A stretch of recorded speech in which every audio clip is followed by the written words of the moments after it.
Oleg threw a pile of papers on the table in anger and roared, unable to cope with his emotions. What trash? No, look at her. She's such a bitch. He paced around the office, then pressed the secretary's call button and demanded that she look for Andrei. What Andrei? Oleg Nikolaevich. The secretary Svetlana asked again. Arkhipov from the economic department. What is not clear here? Oleg barked, and in 5 minutes saw with a glance at the bewildered Andrew. So, Andrew, our project is on the verge of failure. There is almost no time left. And if I fail the investors, then I'll scatter all of you to hell. I'll ask you to take that into account and tell your economic department. Starting today, you'll be acting as chief economist. Is that clear? Of course, with a pay raise and compliance with all the regulations. But your responsibility also increases manifold. You will be responsible for everything your department does or doesn't do. What about Olga Alexandrovna? Olga Alexandrovna found herself another warmer place. Quietly, but ringing with rage, said Oleg. And Andrew immediately lost the desire to ask him anything else.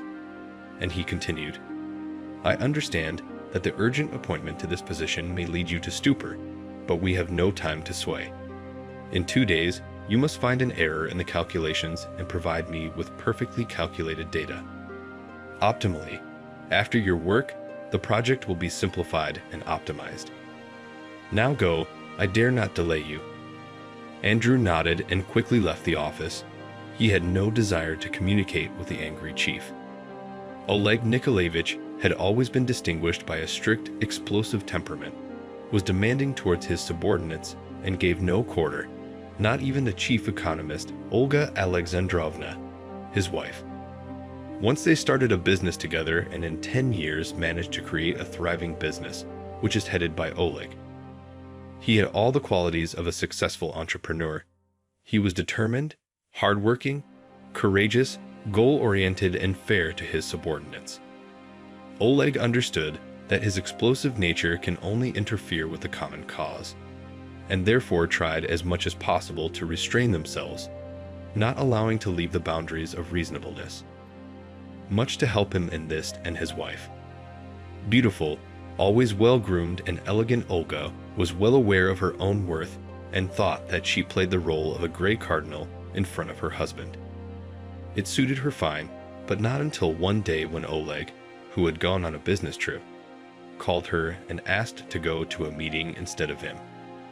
Olya, we definitely need to attend this meeting. We are one of the leading companies in town and must defend its interests, especially since our competitors will be there. Of course, it would be better if I could come myself, but I will not be able to. The meeting with the investors is scheduled for tomorrow, and I can't just cancel or postpone it. Don't worry, dear, reassured her husband Olga. After all, it's our common business, and I'm not a stranger to it either. So don't worry, everything will be fine. I can assure you I won't disappear. But she disappeared as soon as she saw the brown eyes of her husband's main competitor, Vadim Larionov.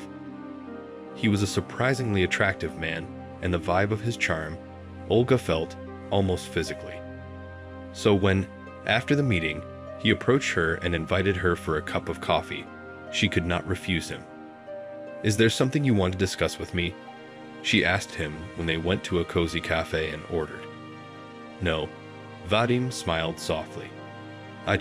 Sorry for the details, did not have time for breakfast today, and I decided to invite you to join me. I do not like to dine alone, and in your city, I do not know anyone. All my friends and acquaintances stayed in the region. I just recently bought this business. And where are you staying? In a hotel or something? No, I bought a house in Kedrovoy. It's big, of course, for just me, but I hope that soon I'll have not only a wife, but also children. Olga's eyebrows went up. Kedrovoy was a rather expensive, elite settlement of the closed type, and only people with a very high income could live there. Olga was silent for a while, then asked, Don't you have a wife? She couldn't help asking. No, I have been alone for 4 years. Tatiana has always dreamed of living in the States, and I don't like it there. In general, I feel like a stranger abroad, not like here. Anyway, we went our separate ways. As far as I know, she got married again, and I'm slowly beginning to turn into a stiff bachelor. I don't think you can do it. Olga laughed. The female half of our city will not miss such a magnificent specimen, you can be sure of that.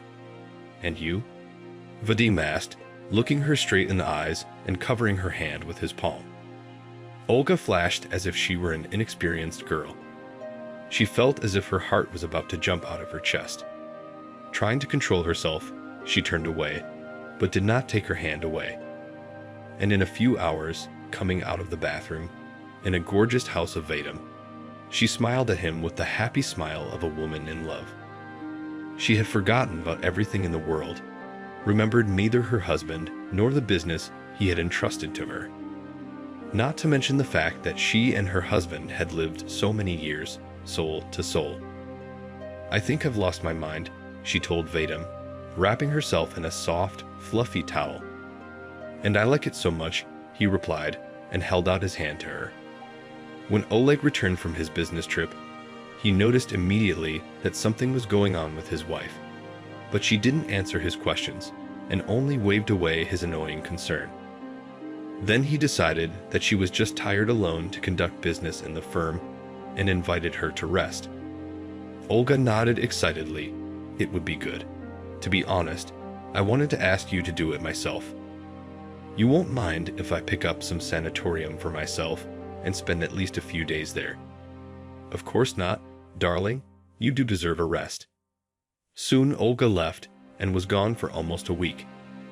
Except that Oleg had no idea that his wife had chosen not a resort, but the country house of her main competitor, Vadim Larionov. A few months had passed. All this time, Oleg was immersed in work. He could not understand what was going on. Profits plummeted. New contracts were not signed on the best terms. Leading projects were losing his hands, in addition, obviously ordered checks from someone. Oleg, realizing that he was losing ground, was exhausted, trying to get everything back to the way it was, but it all drifted out of his hands. One day, he left the office in severe irritation, and on the threshold he ran into a poorly dressed woman. "What is it?" yelled at her Oleg. "Do not you see where you're going? Help, please," she said, stretching out her hand to him. "Lord, my God," exclaimed Oleg. Alms should be asked near the church and here the business center. However, despite his indignation, he reached into his pocket, took out a bill, and shoved it beggarly. To his surprise, the woman recoiled from him and only waved her hands. "Come on, I did not mean that at all. I am looking for a job. There's a sign on the door that says this place needs a cleaning lady." A stranger with a flaming, shame-faced face quickly named Oleg's company. "I just wanted to ask how quickly she could be found and who to contact there." "I see," grinned Oleg, "and I was thinking, well, that you're a beggar." Woman again filled with thick color. "Come on, do not be embarrassed," said Oleg. "Go up to the 5th floor, there you will find Margarita Mikhailovna. Tell her that Oleg Nikolaevich has taken you to work, let her arrange it." "And who is this Oleg Nikolaevich?" Not immediately understood the woman. "It's me. Oleg Nikolaevich Zakharov, director and owner of the company where you are going to work, which means that soon your supervisor. Pleased to meet you," the stranger smiled softly. "And my name is Victoria Petrovna." Her words were spoken with such directness that Oleg was surprised. He is accustomed to his subordinates to be bored, and this future cleaner, whom he mistook for a beggar, spoke to him on equal terms. "I will remember." He grinned again, and without turning around, continued on his way. In another minute, his thoughts returned to his previous problems, and he had completely forgotten about the existence of Victoria.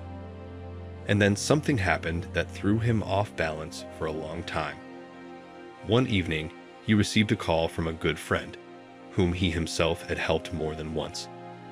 "Listen, Oleg, I have some news. I do not even know how to say it. Lyosha, let's talk briefly and to the point, suggested Oleg. I'm tired and do not want long explanations. As you say, in general, your business decided to lay his hands on Vadim Larionov. Heard from such. How do you know? Oleg inquired. Wait, are you driving, or what? Yes, I'm going home. Why? Pull over. I'll tell you something else. I need to digest this information. Come on, I'm waiting. Otherwise there might be trouble. Oleg realized that his friend is not joking, pulled over and shut off the engine. Talk, I'm all ears. You are drowning your own wife. Olga has been dating Larionov for a long time. I only found out about it today, but the source is verified. There are even photos. In these photos, they are in a car, in a restaurant, in his house. In short, Larionov is on the hook with a reputable man, so he arranged a total surveillance on him. I happened to come across some photos. I asked around and got an answer. Oleg slapped his hands on the steering wheel with all his might and cursed loudly. Then he was quiet for a while, trying to figure out what to do now. Lesha, can you send me those materials? Just some photos and scans. I do not have access to the full data. All right, send it in. And thank you. I'm sorry, Oleg, but I couldn't keep quiet. Lesh, you have no idea what you have done for me now. I owe you and I will never forget it. Nothing, I'm used to borrowing from each other, said Lesha. For almost an hour, Oleg sat in the car, feverishly thinking about how he should behave in this situation. He had long suspected that there was a rat among his team, and he himself tried to figure out who it was. But how could he think of his wife? What were you missing, Olga? Asked Oleg emptiness and got no answer. Oleg did not make a grand scandal. He just told his wife that he knew everything and demanded that she leave. In contrast to her husband, Olga threw him a real tantrum, saying that he himself is all his fault, that she does not feel a woman for a long time, that he chose her job and not her. And finally, could not resist, said that she purposely corrected the data in the documents, and now no one can find errors in the calculations. Vadim and I will get a new tender, she told Oleg, and immediately go to the Emirates to celebrate our victory. With a boat trip. Oleg opened the door in front of her. But when Olga left, for a long time, he rushed around the apartment like a wounded animal, howling about the heartbreaking pain. And in the morning, he summoned Arkhipov to his office and ordered to urgently study all the documents and look for errors in calculations. And that without my permission, nobody dared to leave his workplace. He shouted after the newly minted chief economist. At 9 o'clock in the evening, Oleg decided to find out how things were progressing and what had already been done, so he invited the entire economic department to the conference room. Employees came, but could not say anything sensible to him. With their heads down, they thought only about how he would leave here for good and weather the storm. Oleg Nikolaevich read it on their faces and, not holding back, threw a glass into the wall, breaking it into small pieces.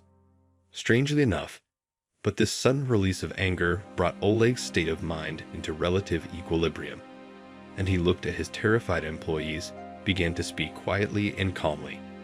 He explained the real state of affairs, said what was required of them. And he told them that if they didn't succeed, they could talk about the accreditation of the company. And no one noticed the new cleaning lady who began silently cleaning up the splinters and wiping the floor with a wet rag. And she carefully listened to what he said, trying not to miss a word of his speech. When he stopped talking, Andrei Arkhipov got up from his seat. Oleg Nikolaevich, do not misunderstand me. Today we have had a hard day, and although it did not bring the results we wanted, I am sure we will definitely do very well. I suggest everyone go home today and rest, and in the morning, with renewed vigor, we will take up the documents again. Oleg Nikolaevich, believe me, we will do everything not to let you down. He nodded and waved his hand. Go away. Svetlana, Oleg's secretary, gathered all the documents took them to the office chief, piled on the table, and left the office in a hurry. Oleg himself was the last one to leave. But when he entered his office in the morning, his jaw dropped in amazement. Behind the desk, in a padded executive chair, fast asleep a janitor, putting under his head the very documents that had brought him so much trouble. "What is it?" Oleg exclaimed, taken aback by such impudence. Victoria raised her head and smiled. "It's you, Oleg Nikolaevich." "Hello." I asked what it is. He rumbled again, already losing his sense of reality. "Are you at all normal? How do you behave?" "I found it." Victoria smiled again. Oleg fell silent. He was just confused, not knowing what to say. But the further words of Victoria and completely threw him into shock.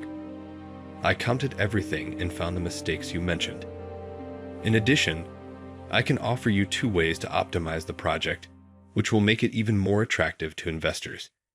She talked and talked, and he looked at her and could not believe his ears. In order to understand all this, he finally said, "You need an economic education." "I have 2, quite seriously," said Vika. "What do you mean?" "Janitors have 2 higher educations." "Economics too?" "Well, you're not born a cleaner, you become one," Vika sighed. "And if you are interested in my education, I'm a qualified mathematician specializing in economics. I also graduated by correspondence from the Department of World Economy and International Economic Relations. This was, so to speak, for me, for my soul. I was very interested in the subject." She just now bragged that she was sitting in front of the head of the company in his own chair, while he stood in front of her, like a boy, with his mouth open. This particularly embarrassed Victoria, and she hurried to rise from her seat. But Ole immediately put her back in the chair and sat down next to her. "Tell me everything about yourself, Victoria Petrovna." "There's not much to tell. Daddy was gone when I was very young, and my mother quickly found a replacement. But my relationship with my stepfather didn't work out. He just couldn't stand me. I got in his way for some reason. My mother did not agree with him, and one day they left me, 10 years old, in the care of my grandfather, and went abroad, and never came back from there. My grandfather was a professor, and Moscow State University was his home, so it should come as no surprise that when I grew up, I also went there and graduated summa cum laude. My grandfather loved me very much, but he was a very impractical man, unlike his son. While I was studying, I lived in the dormitory of Moscow State University. Well, in general, after university, I actually stayed on the street. From there, it was all trivial.